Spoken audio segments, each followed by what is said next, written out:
Welcome to the France 24 debate. I'm Mark Owen. Our focus in this edition is Europe. Ursula von der Leyen gave a speech earlier, a kind of State of the Union style address, an update on the state of play across the 27-state bloc. How is Europe, though, tackling the big issues? For instance, vaccination against COVID, running at over 70%. A success story by anybody's standards, but when you examine the detail, and as they say, the devil is in the detail, you see there is actually a big variation between the European states. So just one of the issues our panel will be dissecting in this debate. Let's introduce you to those people here to talk through taking Europe to the next level, as Ursula von der Leyen put it. Here in the studio, Yves Berencini, a consultant in European affairs and president of the Mouvement Européen here in France. Thank you, sir, for being with us. Always a pleasure to see you. Joining us from afar, Strasbourg, Asita Kanko, MEP of the European Conservatives and Reformists. Asita, great to see you. Thank you very much for being with us here on France 24. We always appreciate your time. And Michael Bloss, MEP for the Green Party as well, joining us from a different position there in Strasbourg, and obviously ready to give us his point of view. Michael, thanks very much for being with us. Great to see you. Before I let the guests loose, let's take a listen to Ursula von der Leyen, President of the European Commission, speaking a little earlier. Our first and most urgent priority is to speed up global vaccination. Team Europe is investing €1 billion to ramp up mRNA production capacity with Africa. We have already committed to share 250 million doses of vaccine. I can announce today that the Commission will add a new donation of another 200 million doses until the middle of next year. This is an investment in solidarity, and it is an investment also in global health. So a definite signal there from Ursula von der Leyen that getting people vaccinated is very much key to taking Europe to the next level. Yves, can I start here with you in the studio? When you listened to what Ursula von der Leyen was saying, did you feel convinced? Did you feel that she's moving Europe in the right direction? Well, on this precise point, absolutely yes. It has to be said. She said on vaccine, on the COVID-19 health emergency, it was not a sprint, but a marathon. So if you had asked me this question 10 months ago, the answer would have been different. But in this present situation, she's absolutely right to say that it's a success story. Because the track record of Europe in terms of number of people vaccinated, production of vaccine, export of vaccine, including to share at the global level, is impressive. Of course, it's not perfect. Within Europe, you have different countries where the vaccination rate is much lower, and this is not acceptable. And of course, internationally, this is the next level. So only on this, plus the economic answer to the crisis, with the ECB intervention, the new recovery plan, Next Generation EU. I think globally, yes, she is right to say that Europe has delivered. And of course, now it's time to go further. But to go further, it's important to underline when success are there, because it was not a given at the very beginning of the crisis. Indeed, of course, little did we know what would happen, how it would develop and how it would all turn out. And clearly, we're not yet out of the crisis. It's still continuing. So, Yves, thank you for now. Let's bring in our MEPs, Asita Kanko first, if that's okay. Asita, great to see you. In terms of what Ursula von der Leyen was saying, where do you stand with that? Do you feel, are you in agreement? Yes, thank you for having me, and hi to everyone else. I think she's showing leadership, so I very much support Ursula von der Leyen's way of working, because it's not easy to reach consensus inside the European Union, and I have 2 years experience to have noticed that. However, my only regret regarding the pandemic and the part of conversation about Africa is that it remains patronizing. I missed, I appreciate, of course, that we are going to put out vaccines, that we are advancing on that, but we did not speak of Africa as a partner.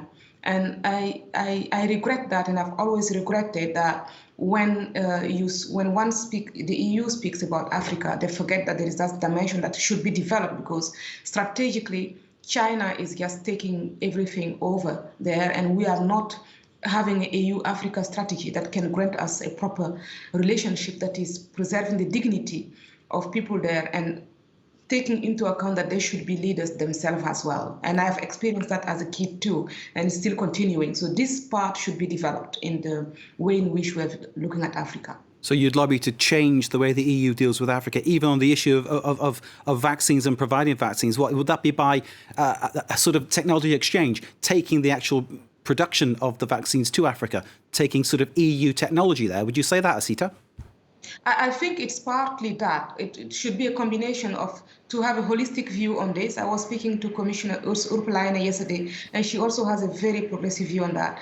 Not only giving vaccines, but also contributing to resolve the reason why Africa wasn't able to have their own vaccines. And indeed, like you said, taking production, part of production, but also, thinking in the long run to see about governance in the way in which we are dealing with anything that we're doing, whether it's security or healthcare. We need to look into capacity building and into having a different way of speaking.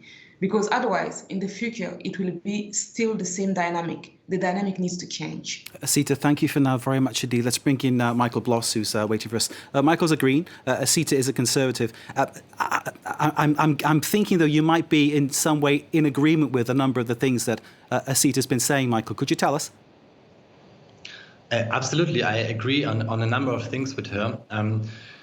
Especially with the question of how to have a global approach that is not patronizing. I mean, we all know, even if we get 100% of vaccination in Europe, it will not help us if the rest of the world still has no vaccination, because then there will be another mutation.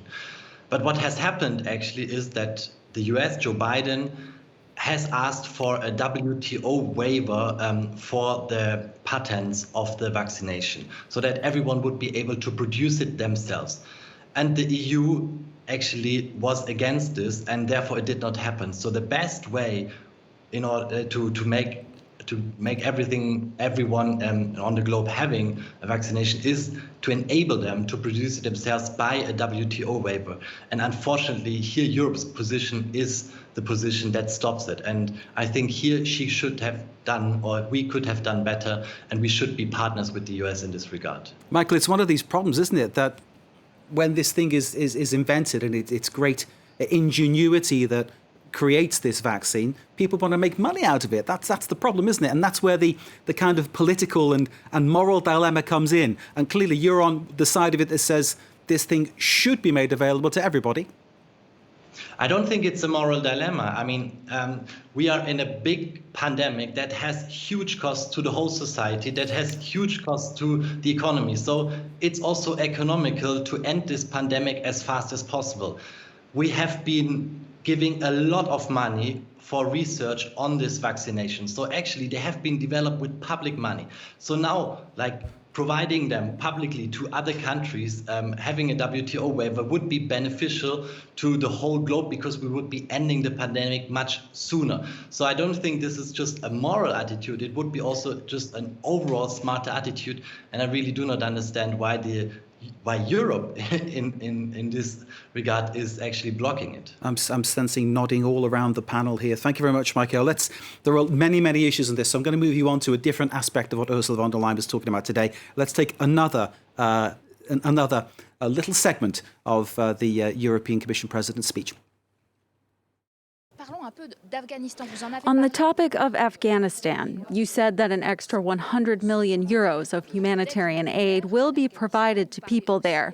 You also talked about helping refugees who fled to neighboring countries. Is there still talk of welcoming Afghan refugees into Europe?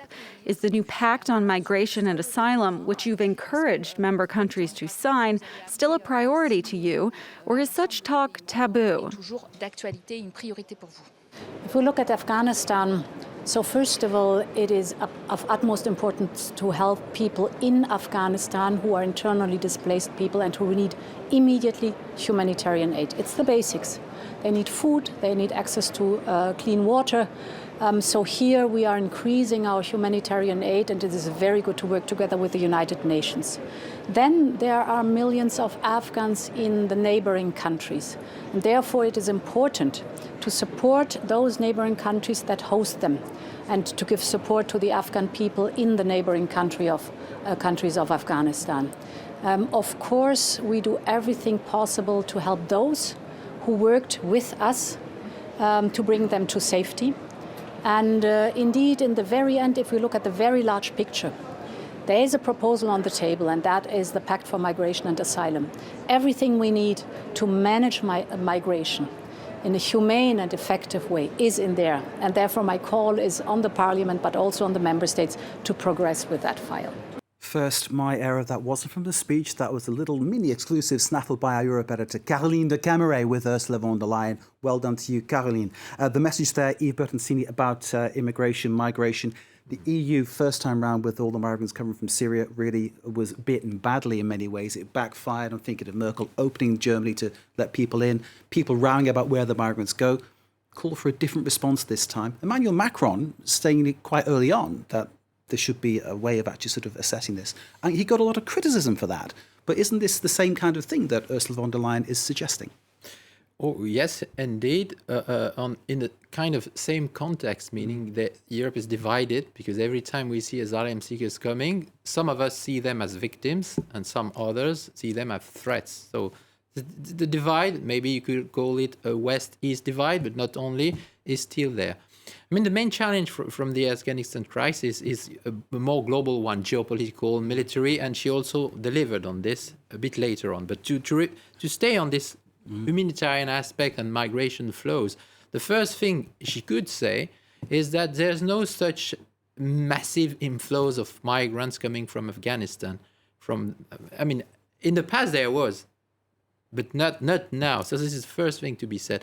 And then on this basis, yes, of course, she said, we have proposals to secure the control at the external border checks, to welcome people who would like to come, to help Afghanistan and the surrounding countries financially so that they could take care of the migrants, because the migrants actually, they don't want to come to Europe. The overwhelming majority of them, as in any crisis, would like to stay around the country to be safe there, to be protected, to be helped, so that they could come back a bit later on. So the main message from me is it's not a threat.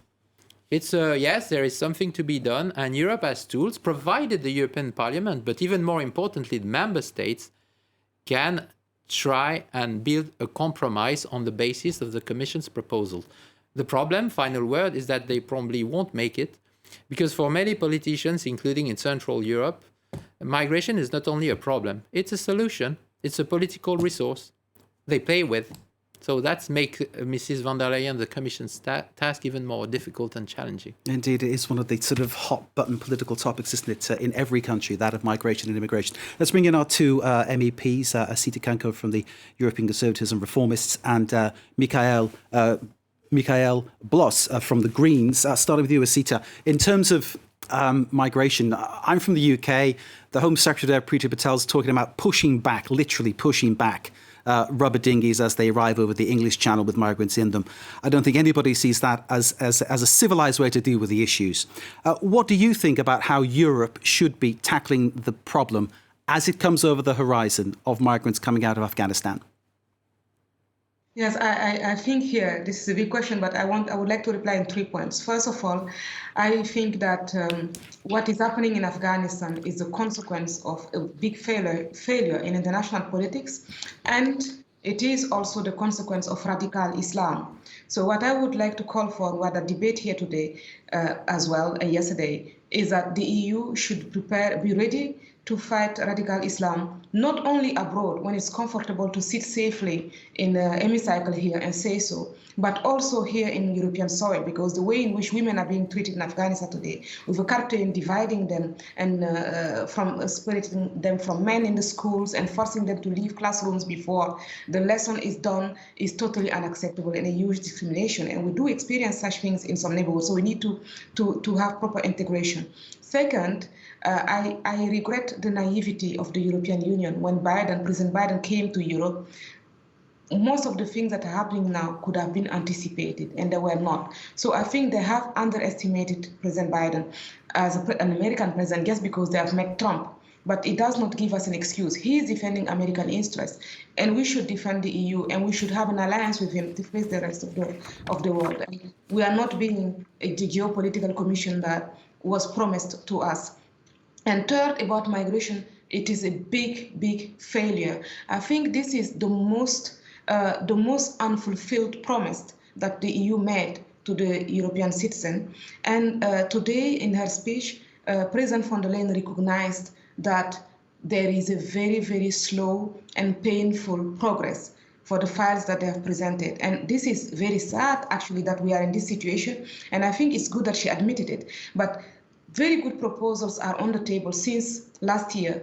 And as a shadow rapporteur myself of one of these files, the asylum procedure, I've noticed zero progress. So I think what the EU should do about migration is first start working on it.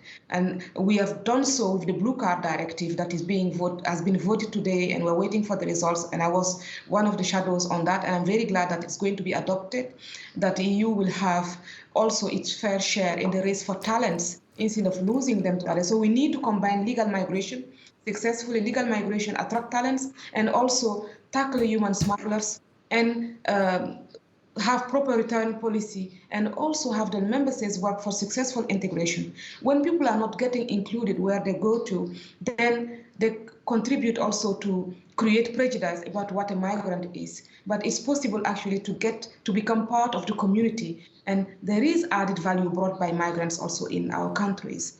So the EU right now is not advancing on this topic. And regularly people are dying in the sea because there is no policy. And I'm super frustrated when I see what is happening. We need to start working file by file, step by step, but achieving results one after the other. Asita, thank you very much indeed. We'll bring in our other guests to comment on this in part 2 of the France 24 debate. Stay with us.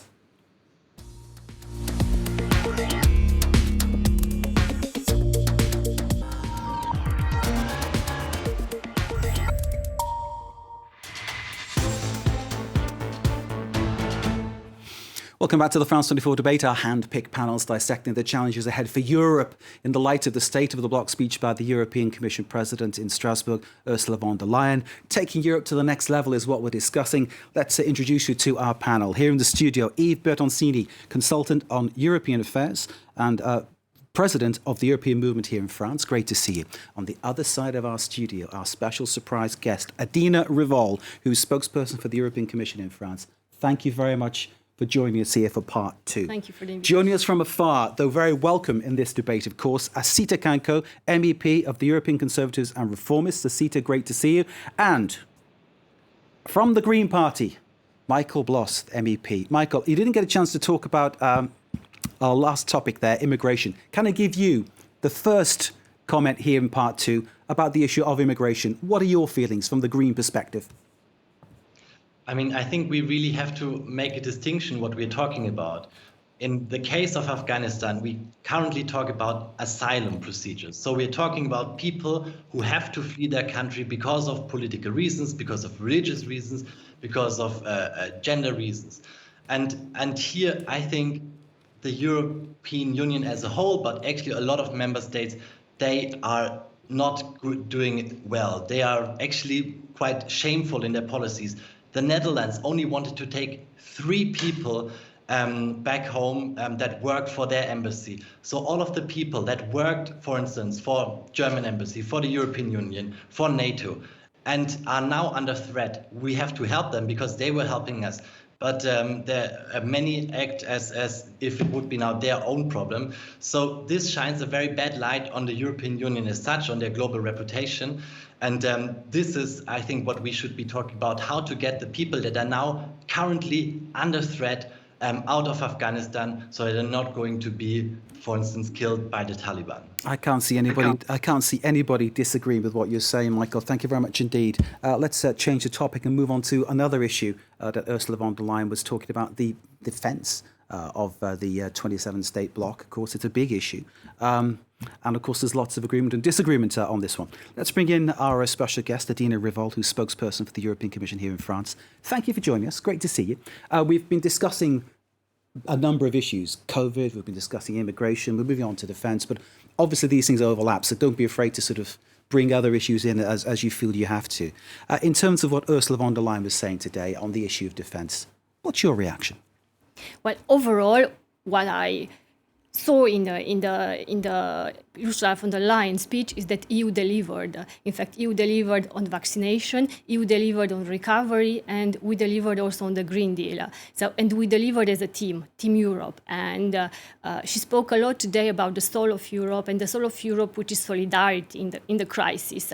So now we are also faced with another crisis, different crisis, of course, migration crisis, Afghan crisis, and also, of course, another problematic link with it. But Ursula von der Leyen made important announcements, for instance, in terms of dealing with what's happening in Afghanistan. She announced an increase of humanitarian aid from the European Union, 100 additional millions, in order to deal with those Afghan people who need our help. She said, we stand with the Afghan people. So this is a clear sign of solidarity. And that is something that I think, Eve, you were talking about, the idea of giving the money to help people stay near to where they are, with the dream, I suppose, of returning to their homes at some point. Yes, it has to be said and said again. You know, people, they don't want to flee their homes by pleasure. They don't want to jump into a plane to go far from their home and then invading France and Europe. That's not their plan. So since it's not their plan, we need to help them staying there in Afghanistan, around Afghanistan. But I believe, if we talk about the next level, what Mrs. von der Leyen, apart from the precise local situation, what she has said, which is very important, and it's typically the next level, it's, yes, the consequences, the lessons to be drawn in terms of Europeans' ability to shape their neighborhood, to shape, to play a role in this kind of crisis. Because what we have seen is that when the US decided to leave, so we could not have replaced them. So she said, well, we have to be more assertive in terms of European defense, European influence in the world, within the NATO, within the transatlantic alliance, and this is key, and she was right to start by this. It's not an alternative, it's just we need to reinforce our ability to act within this alliance when the Americans are not there or reluctant or they are leaving. And then she made some very concrete proposals. I would say that she did not deliver yet on this. She delivered a speech. It's easier said than done, but at least the diagnosis is a good one. And we have made a lot of progress because in defense, we have already a European Defense Fund, which is a big progress. And we have even a Director General for Defense at the European Commission under the responsibility of Thierry Breton. And we are delivering also from a philosophical perspective and from a European perspective, also in other areas such as cyber attacks, because Ursula von der Leyen announced today, in fact, a European policy for cyber attacks, because this will be also the next level, the next step. We will be confronted with multiple challenges, hybrid crisis in the future, and we have elections also in Europe, so we need to take care of that also. Indeed, the old-fashioned threat probably from boots on the ground, but the new threat, of course, it's up in the cloud, isn't it? That's exactly what we're talking about. Exactly. Let's bring in one of our MPs, Michael Bloss from the Greens. Michael, the Greens and defence, excuse my ignorance, I don't see the two going together, but clearly the Greens have a viewpoint on what this is about. What are your thoughts on the role of the EU alongside NATO, the role of defence? What would you say? But first of all, I want to say, we can discuss about defence. There is good ideas. For instance, we could have an internal market for defense. Currently, we are having, building 24 different kinds of tanks in Europe. In the US, it's only 4. So if we would actually do it together, we can save a lot of money and have the same power. But I think what Ursula von der Leyen now proposed was to have a VIT exemption for buying weapons in Europe. I think this is really the wrong way. We should be going more into the internal market thing. But let me tell you say one thing. This is the state of the European Union. And Ursula von der Leyen spoke around 5 minutes on climate and what has happened in the summer. And I think that was completely missing the point in what state the European Union is right now. We had floods. We had lots of people dying from climate catastrophes. We had forest fires all over Europe. We have the IPCC, the International Climate Scientists Panel, telling us in 2030 already 1.5 degree temperature goal could be raised. And it was like only 5 minutes on this absolutely central topic. I was a bit disappointed with this, because the state of the European Union, if we talk about what state is it in right now, it is actually dealing a lot already with the climate catastrophe, and that was too little from von der Leyen in this regard. Michael, you've eased us towards that very topic, moving from defence to climate. Let's take a listen to that segment from Ursula von der Leyen talking about climate. My message today is that Europe is ready to do more. We will now propose an additional €4 billion for climate finance until 2027. But we expect the United States and our partners to step up too. This is vital, because closing the climate finance gap together, the US and the European Union, would be such a strong signal for global climate leadership. And it is time to deliver now. We have no time to wait anymore. Let's go straight to Asita Kanko for a reaction to that. Asita, I was trying to get to you to talk about defence. You can have a little comment on that too. But we're moving on to climate now and what Europe is doing in order to, well, basically to save the planet. Yeah, I've missed part of what you said. I think the connection was gone for a couple of seconds. Just to react quickly about climate, I think it's very important, of course, to continue this. As a mother of a teenager, I hear a lot about climate at home, and I think we need to listen to our children and see how we can build a better planet for them. And it does involve a lot of investment. But when I look at what we're doing today in various member states, is like, for example, trying to step out of, to close down nuclear plants and build gas plants which are producing more carbon. And we need to look at to be consistent. If we want less pollution, we need to invest in cleaner energy. And I don't think that the choice that we're making today are sustainable. And we also need to have a global perspective on this, and companies are busy with the sustainable development goals. So it's important that this has been stressed, but the way in which we're implementing it needs some more conversation. On defense, I was thinking when we're speaking about that, it's a very beautiful dream. And I like the idea, but I don't believe in it. Why? Just one example, Europe can't even get together about something as simple as migration policy. So how are we supposed to go and get together about an army and a common physical defense? I don't see how this is going to happen. So perhaps it's better to invest more in NATO and to use the weapon that Europe has always been very strong about, our diplomacy. We have always been very strong about that. We need to reinforce that and position ourselves on the international scene and avoid making agreements with strange countries. Like now, I'm hearing that a deal is in the making with Iran to welcome Afghan refugees. And first of all, I don't think anyone should send a woman or a girl who is fleeing the Taliban to the Ayatollahs. This is unacceptable.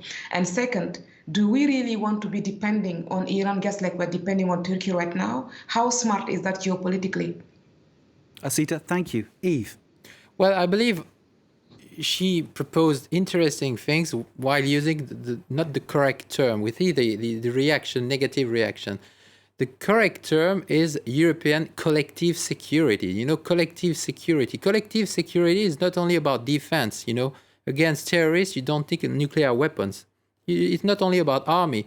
It can be also about police and justice cooperations, intelligence sharing, development aid, stabilization of our neighborhood. She said this, by the way, but she chose to talk about defense only. And I think, I mean, on this aspect, I agree that it's very sensitive. You know, defense in Europe, it's either national or transatlantic. So it's very difficult as a next level to Europeanize defense. But it's not about that only. It's about collective security at large with different strengths. And for some of these strengths, Europe can already deliver, for example, in terms of development aid or humanitarian aid. I was thinking about the trial going on in Paris now of the terror cell that attacked Paris in November 2015. I mean, clearly there were failings, inter-European failings. And we have learned, hopefully, we have built on this lesson. There is more, for example, bilateral Franco-Belgian cooperation. And then this is the way forward. Time has come to deliver on the Treaty of Maastricht promises 30 years ago. Promises on, yes, European defense community policy, common foreign policy, and also justice and police cooperation. At that time, there was no such threats. So not that, not pressures. Today, we have to deliver because the world has become more dangerous, including in our neighborhood. And Uncle Sam is not always there for us, and that's life. So we need to grow, and that is really the next challenge, next level. Well, at least she draws some lessons from the symbolic Afghanistan crisis. But of course, it's not only about her. It's not only about the Commission, even if, yes, in the Commission there have been progress, a new DG. But as she said, it's about member states, but also European Parliament. So it will be a long way, but I think she paved the way. She opened interesting perspectives. And by the way, there will be the need for even more than one mandate to deliver on such a revolutionary perspective. Indeed. Adina, you want to talk about climate, but take it wherever you wish. Go ahead. Yes, on defense, it's precisely what the European Commission President presented today. In fact, increased cooperation between intelligence services, because this is something which is highly important. And on climate, the European Union is the world leader in the fight against climate change. We are the only one in the world to have a climate law, a binding climate law. We have an engagement to be the first climate neutral continent by 2050. And now we proposed on the 14th of July the path toward 2030. So now the Council and the Parliament are discussing on the Commission proposal on smarter cars, cleaner planes, on moderating energy demand, and also on other measures related to cleaner transport. So all this basically is on the table. And very concretely, on the recovery plan, on the massive recovery plan, in Europe today, the European Union is investing around 800 billion euro in order to renovate buildings. It's a huge renovation wave for Europe, 5 billion only for France, which means that around European citizens, and we have 30 million in Europe, which are energy poor. And this is a huge number. So we need to deal with this, and we are dealing with this renovation wave. And this is very concrete. It's good for the planet, it's good for the local economy, and it's good for the citizens. So I might get help to insulate my house to save using Yes, too much you power. can. Will I get help to get rid of my diesel car and get an electric one? Yes. I don't know. You can have my Prime Rénov', for instance, which is okay, thank you. which is financed by the European Union in the framework of the recovery plan. There are gestures that are helps towards that. As you were talking, Mikhail Bloss was shaking his head and raising an eyebrow. So, Mikhail, over to you. What do you think? Well, it was just said that the European Union is a global leader, and I appreciate and I think it's good that we are now thinking about plans to decarbonize. That's really a good start. But today also the numbers came out. Where are we globally? And the Paris Agreement says we should stay well below 2 degrees and actually get to 1.5 degree. And globally, we are currently heading more towards 3 degrees. And the European Union was assessed, and it says, with what we are trying, we are also above 2 degrees. So that means we are not even fulfilling the Paris Agreement. And what I'm saying is everything that the Commission proposed is good, but it has to be delivered much faster. The Commission says, for instance, that there should be tax break for kerosene for air flights until the year 2032, so 11 more years. And I don't understand it. We can get rid of it directly. For instance, I appreciate the renovation wave. We should be doing it. Why don't you put also solar rooftops on all of the 35 million buildings? Because that would reduce CO2 emissions of Europe of around 5%. So there's a lot of things more that can be done. And unfortunately, the climate crisis is the crisis where you have to act really fast, because if you do good things after the year 2030, it will not help you. So there a lot of things has to be speeded up. And I wanted Ursula von der Leyen, especially after this summer, to talk about how she wants to speed up these proposals. And unfortunately, I didn't hear that. What Adina, I wanted to add solar is that, panels on the rooftops. is that Europe cannot act alone. And President von der Leyen underlined it today that we need major engagement from China and for other partners in the fight against global change. Yes, I totally agree, but she didn't dare mentioning the carbon adjustment mechanism, the border. She should have delivered on this by July, by the way, last July, because simply it's politically sensitive, not only in Europe, but with our partners. So I'm not saying she has no good reason to be very cautious on this, but it's just a way to stress the difference between a roadmap, a vision, which in my view is good, and of course the measures which are not already there, because the Commission in general, has to try to find a good balance within the European Parliament. We have 2 MEPs tonight, but also with the member states, and it's even more difficult. But I hope that the geopolitical context, the world is changing without us sometimes, will be an incentive to show that we're stronger together, even if we're united in diversity. Fantastic. We're running out of time. Oh, so just to finish, quickly? the carbon adjustment mechanism is in our proposals made on 14th of July. And she mentioned today that there will be new European resources today in order to reimburse the common debt. You can't take the train if the train's not running. Public transport often doesn't fill the gaps and means people have to use their cars. That's all I'll say. Asita, can I bring you in, please, for what's probably going to be a final comment? Your thoughts. You say you've got a teenager at home telling you about the climate. Yeah. What's the solution? Does it lay in our hands, or does it lay in the hands of Europe? Does it lay in the hands of the world leaders? What's the most important thing, do you think? I think the most important thing is to do something that is practically achievable and to actually have results, because now we're just having very beautiful philosophy, and I like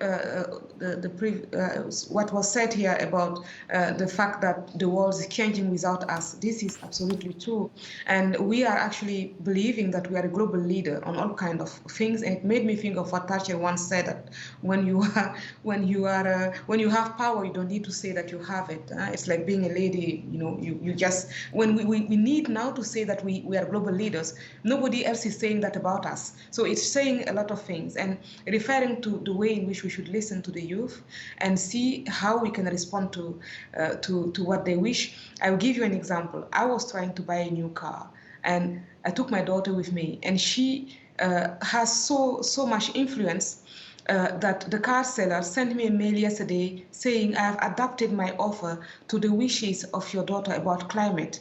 And I've noticed that increasingly I have to take into account what children want about climate. So they have so much power. So this is just to say that we used to have research showing that women were deciding a lot about what families were purchasing. I would say to businesses, be careful. Children are today deciding a lot. And it's not only my kid, but plenty of kids around the planet. So we need to take their wishes into account and also try to see them as a customer base that will increasingly be consuming on a very responsible way. Asita, thank you very much indeed. Asita Kanko, MEP, European Conservatives and Reformist Group. One line, go on quickly. Indeed, I want to join Asita in saying that President von der Leyen put the emphasis today on young people and on young people consciousness about climate change. Adina Revol, spokesperson of the European Commission in France. Thank you very much indeed. Thank you to Michael Bloss there from the Greens as well for joining us. And thanks, of course, to Yves Bertoncini, European Affairs Consultant and President of the European Movement, for being with us. Thank you very much indeed. Thanks to you for watching. Stay with us here on France 24.